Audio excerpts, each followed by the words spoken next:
She was just his stepmom. Until she threw herself in front of a cop to save him. She lost everything to protect a boy who never called her mom. Until that day. I was 8 years old when my world shifted for the second time. The first was when my mother died. It was sudden and accident. One minute she was making Sunday pancakes in her favorite sunflower apron, the next, she was gone. A drunk driver ran a red light, that's all it took. One mistake, one crash. One final goodbye that never came. After that, things changed. I stopped smiling. I stopped talking unless I had to. My world became small, just me, my dad, and the echo of a voice I would never hear again. So when my father announced he was marrying again, just 2 years later, I didn't cry or argue. I didn't scream that it was too soon, I just went quiet. Quieter than usual. Because how do you fight something when you already feel like you've lost everything? Her name was Vanessa. A soft-spoken white woman from Ohio with kind eyes and a nervous laugh.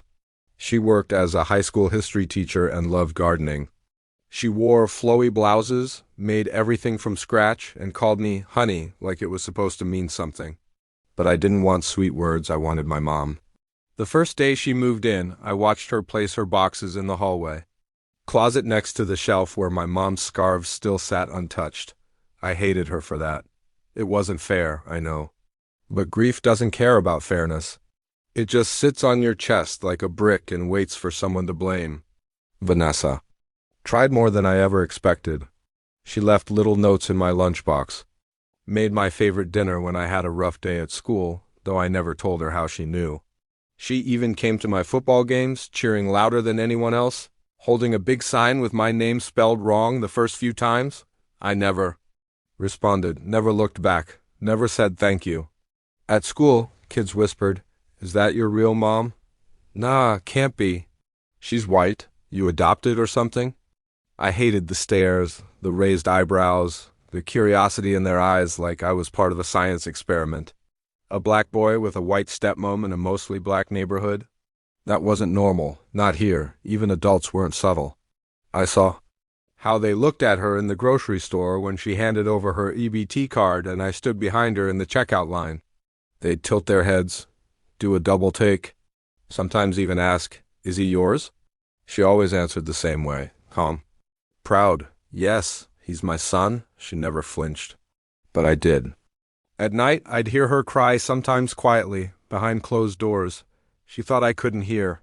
But the walls were thin, and sorrow has its own volume. Still, every morning, she showed up. She packed my school bag, brushed lint off my hoodie, tied my shoes when I pretended I forgot how. I hated how good she was at it, pretending we were a real family. One morning, I left for school and slammed the door extra hard. I didn't look back. I didn't say goodbye. She texted later to say, "Have a great day, sweetheart." I didn't answer. But something about her never changed. She never forced me to love her. She never guilt-tripped me, never tried to replace. My mother, she simply stayed. That's what I didn't understand back then. That love doesn't always come with grand gestures. Sometimes it's in the quiet persistence, the showing up, the waiting even when it hurts. I didn't know that. Behind her smiles were moments of doubt, nights of questioning whether she was doing anything right. I didn't realize that every time I ignored her, it chipped away at her heart, but she kept giving me pieces of it anyway. To me, Vanessa was a stranger who had taken my mom's seat at the table. To her, I was a son she had chosen to love, regardless of how long it took me to see it, and I wouldn't understand just how far she was willing to go for me. Until the day everything changed. I was 14 when the world reminded me exactly who I was. It was a Tuesday afternoon warm, with a breeze sharp enough to carry the scent of blooming magnolias and melting tar. I had stayed late after school. Our chess club. I was finally getting good. Coach Thompson even said I had the patience of a pro. I didn't tell him I learned patience by surviving years of grief and silence. The walk home was routine. Backpack slung low, hoodie up, earbuds in. 2 blocks from home, I passed a white BMW with its windows down. I didn't think much of it until I heard the engine turn over behind me, slow and deliberate. Then I saw the flashing lights.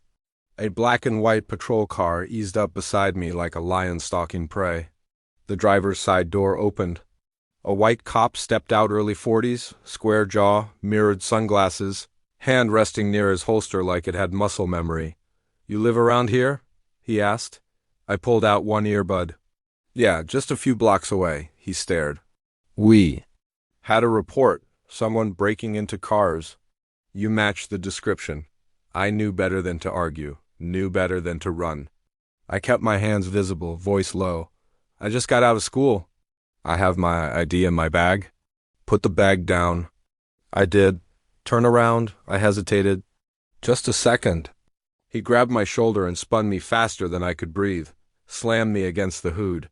Cold metal burned through my shirt. My cheek scraped the surface. My backpack fell, open books and papers scattered across the pavement like broken feathers. "Please," I said. "I didn't do anything." People passed by. A woman walking her dog slowed down but didn't stop. A man in a truck paused at the stop sign, eyes locked on me, then drove off. No one intervened. I wanted to disappear. And then I heard it. Tires screeching, a car door slamming, a voice cutting through everything like thunder. "Get your hands off my son." It was Vanessa. She ran across the sidewalk with the fire of a mother grizzly. No hesitation, no fear, just fury. "This is my son," she shouted, standing between me and the officer. "He's 14 years old. He was walking home from school. You didn't even ask for ID before putting your hands on him." The officer raised his hands like he was the victim now. "Ma'am, calm down. We're following up on a report." "No," she snapped. "You saw a black boy in a hoodie and decided that was enough. You humiliated him. You assaulted him. You traumatized him." She wrapped her arms around me tight like armor. And I felt it for the first time, safety, not the kind that locks doors or keeps the lights on. The kind that steps in the fire without blinking. I didn't say anything.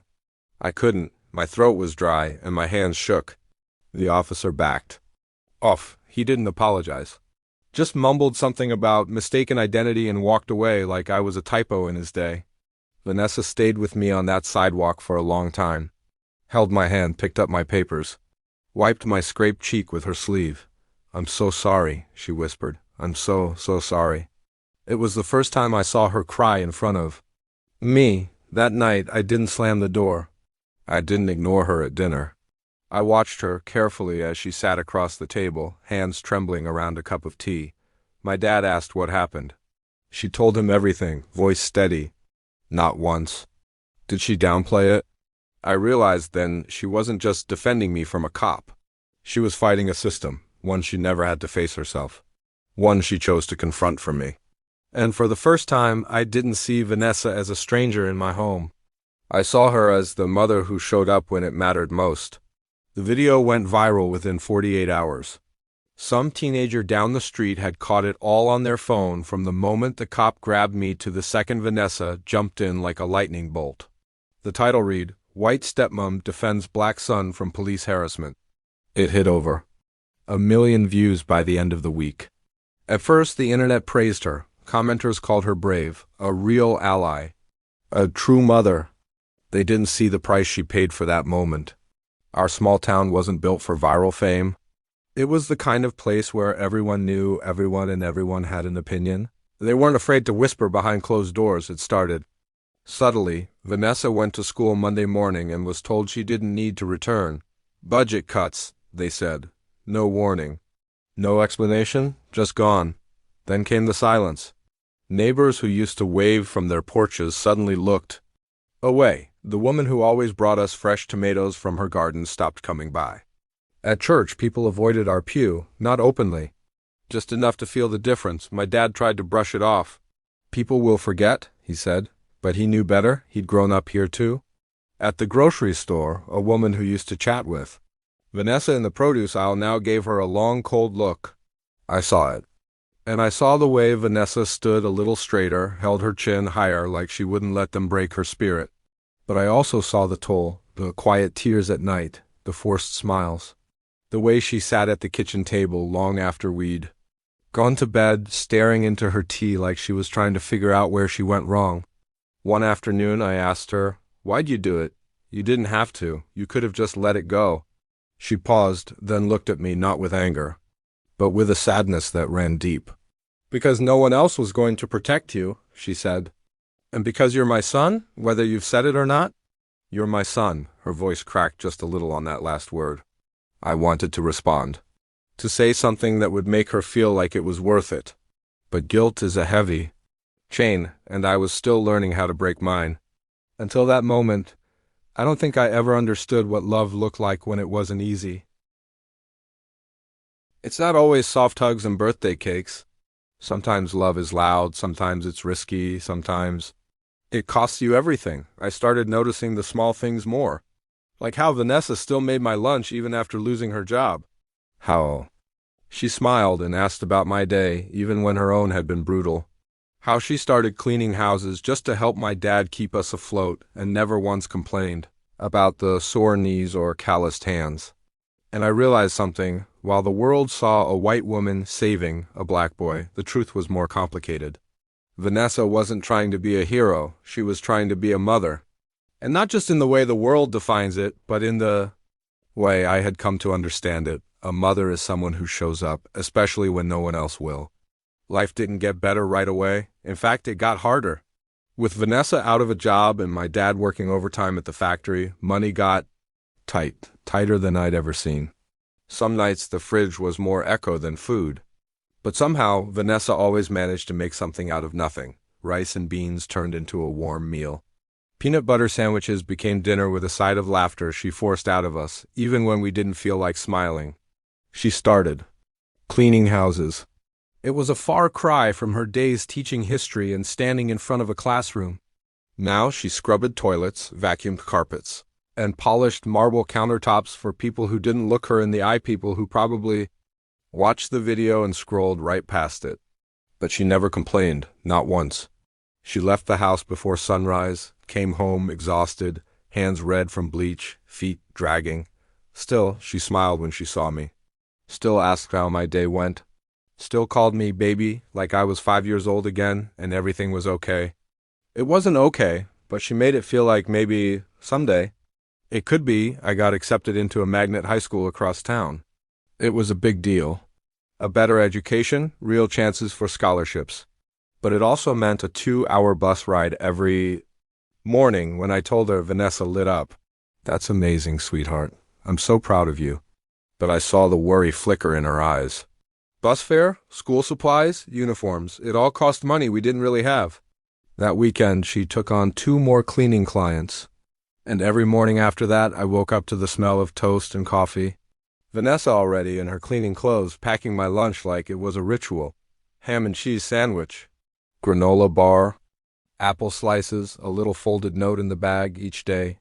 Sometimes it was a quote, sometimes just, "You got this. Love you, Mom." I never told her, but I kept every single one of those notes in the back of my math binder. They were my armor. One afternoon, I came home earlier than usual and found her asleep at the kitchen table, her head resting on a pile of paper. I thought she was just exhausted. But when I got closer, I realized she wasn't just sleeping. She'd been working GD prep materials. She was studying. She wanted to go back to teaching someday. Not for money, not for pride, but because she missed helping kids, being something steady in someone else's life. That moment broke me in the best way. I just stood there for a while, watching her breathe. Asterisk this woman who came into my life a stranger had slowly given me everything without asking for anything in return. She gave me back my voice, my dignity, my belief in family. And all she got in return was silence, coldness, a kid who never once called her mom. That night, I couldn't sleep. I lay there staring at the ceiling, thinking about everything she had done for me. About the way she threw herself in front of a police officer without blinking, about the houses she scrubbed, the tears she cried behind closed doors, the world that judged her and the boy who never thanked her. The next morning, I waited for her in the kitchen. She looked surprised to see me up early. "Morning, baby," she said. "You hungry?" I walked over to her, took a deep breath. My voice cracked. "Thanks, Mom." She froze. Then her eyes filled with tears so fast she couldn't even speak. She just reached for me, pulled me close, and held me tighter than ever before. We didn't say anything else. We didn't have to. Because in that moment, I gave her what she had earned every single day since she walked into my life. my heart. Years passed and life slowly unfolded in ways I never expected. I graduated high school as valedictorian, something I used to think was only meant for kids from picture-perfect families in suburbs with white picket fences. But there I was, standing on that stage in a cheap rented gown, looking out at the faces of people who had once looked down on us, and I felt nothing but pride. Vanessa Mom was in the front row. She wore the same sunflower pin my biological mother used to wear. I had found it in a drawer one night and given it to her the day before the ceremony. She clutched it the entire time like it was sacred. When I got to the part in my speech where I had to thank those who made my journey possible, I paused. My hands trembled just slightly as I looked down at the paper. I want to thank someone, I said, who taught me that love isn't just about who gave you life, it's about who gave you theirs. My voice shook, but I kept going. My mom may not look like me. She didn't raise me from birth, but she stepped into my life when it was falling apart, and stayed when everyone else turned away. She protected me when it was dangerous. She loved me when I was hard to love, and she sacrificed more than anyone ever saw. The auditorium was quiet. Then came the first clap, then another, then a standing ovation.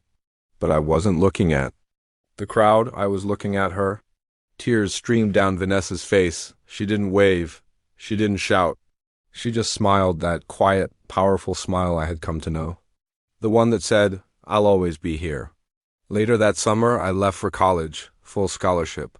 Political science major at Howard University.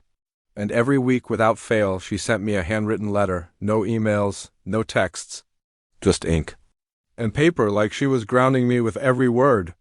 Years later, I became a civil rights lawyer. People often ask me why. Why fight so hard for justice? Why take the hardest cases, the kids no one else wants to represent? And the answer is always the same. Because someone once fought for me when she didn't have to. Because a woman with no blood bond stood up to a broken system, sacrificed her career, her comfort, and her peace just to keep a black boy safe in a world that didn't see his worth. My story isn't about a white woman saving a black child. It's about a mother and a son saving each other. It's about what happens when love breaks barriers, when courage becomes contagious, when sacrifice becomes silent strength. It's about how family isn't defined by DNA, but by the people who show up when it matters most. Vanessa never needed me to call her Mom, but I did. And I always will. Love isn't about biology. It's about sacrifice, consistency, and heart. True family is built by those who choose you even when the world tells them not to. In a world quick to judge and slow to protect, she stood up not because she had to, but because love demanded it. Family isn't always blood, sometimes it's bravery. Subscribe for more stories of courage, justice, and humanity. *.